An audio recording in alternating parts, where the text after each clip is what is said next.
সাজা প্রায় এগুলোতে 10 বছর করে তারা খাটবে আশা করছি। পুলিশকে প্রায় আটকে দিচ্ছে, পুলিশ সেখানে কি ভূমিকা পালন করছে এইগুলো মুখ্যমন্ত্রী জবাব দিতে পারবেন? এদিকে সতর্ক করেছিলাম, আমি সজাগ করেছিলাম, এর বিরুদ্ধে ব্যবস্থা গ্রহণ করুন। কুকুর ভাষা হয়ে যাচ্ছে বিএলআর অফিস। না না না, যে যার মতো লোককে ফোকাস করো না ভাই।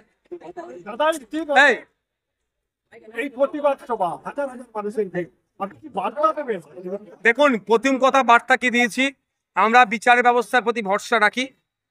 কোর্ট ম্যাটার, কোর্টে আগামী 22 তারিখ ডেট আছে, সেটা আমরা দেখছি কি কোন জায়গায় যাচ্ছে। দ্বিতীয় হচ্ছে, যেমন আইন বিচার ব্যবস্থা চলবে, মাঠে ময়দানে আমাদের লড়াই চলবে। আগামী দিনে এই ধরনের ঘটনা না ঘটে, এই ধরনের আবু সিদ্দিক হালদার, এই ধরনের শিকারী মুরাদের মতো কোনো পরিবার না আর ক্ষতিগ্রস্ত হয়, তার জন্য আমরা মাঝে প্রতিবাদ সভা করছি। প্রশাসনের দুর্ভাগ্যের বিষয়, যাদের নামে এফআইআর অলরেডি হয়ে আছে, তাদের সাজা প্রায় এগুলোতে 10 বছর করে তারা খাটবে আশা করছি। যারা অন্যায় করেছে তাদেরকে এখনো পর্যন্ত অ্যারেস্ট করা কেন হয়নি, এই জায়গা থেকে বার্তা, তাদের বিরুদ্ধে প্রশাসনিকভাবে যে ব্যবস্থা গ্রহণ করা দরকার সেটা করতে হবে।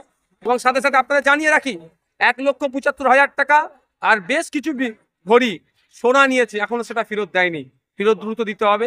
এবং পরিবারকে ক্ষতিপূরণ সহ যে ডিমান্ড আমরা করেছি সেগুলো বাস্তবায়ন করতে হবে, সেইটার জন্য আমাদের প্রতিবাদ সভা। এলাকাতে সিআইডি হিসেবে আবু সিদ্দিকের বাড়িতে আসা হচ্ছে, কর্মীদের জন্য কি বার্তা দেবেন? এটা একটা আতঙ্কের বার্তা। এখন পরিবেশ এরকম তৈরি করার চেষ্টা করছে, আদৌ হয়তো তারা সিআইডি নয়, সিআইডি সাথে এই কাজ করার চেষ্টা করছে। তো আমি বলবো, একটা কথা বলেছি আজকে, যারাই আসুক না কেন, সিভিল ড্রেসে আসলে তাদের কাছ থেকে অবশ্যই আইডি কার্ড চাওয়া দরকার। সামনে পুলিশ সাধারণ মানুষরা মুসলিম তৃণমূলের মধ্যে গুন্ডা বাহিনী অনেকবার ধরা পড়েছে, এবারে সিআইডি সেজে আসা হচ্ছে, কি বলবেন? সেই জন্যই তো দেখছি আমরা, সেই জন্যই আমরা বলেছি আইডি কার্ড চেক করতে।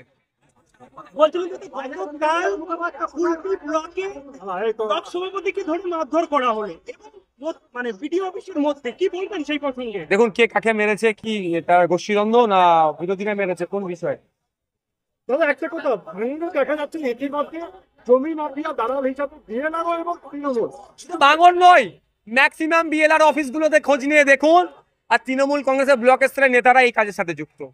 আমরা এর বিরোধিতা করছি। বিধানসভার মধ্যে ভূমি সংস্কার দপ্তরের মন্ত্রী মাননীয় মুখ্যমন্ত্রীকে সতর্ক করেছিলাম, আমি সজাগ করেছিলাম, এর বিরুদ্ধে ব্যবস্থা গ্রহণ করুন। কুকুর ভাষা হয়ে যাচ্ছে বিএলআর অফিসগুলো। বিভিন্ন জায়গায় নির্দেশ দিয়েছে, বরবাদ করা যাবে না, এটা কি দেখছে? দেখুন, নির্দেশনা তো উনি অনেক ভালো দিয়েছেন, কিন্তু এই নির্দেশনাটা কতটা কার্যকারী হবে? পার্টি অফিসগুলো যেগুলো বেআইনি আছে সেগুলোকে আগে উনি ভাঙবেন। কোর্ট অর্ডারে বেআইনি পার্টি অফিস ভাঙতে গেলে তৃণমূল সেখানে পুলিশকে প্রায় আটকে দিচ্ছে, পুলিশ সেখানে কি ভূমিকা পালন করছে এইগুলো মুখ্যমন্ত্রী জবাব দিতে পারবেন?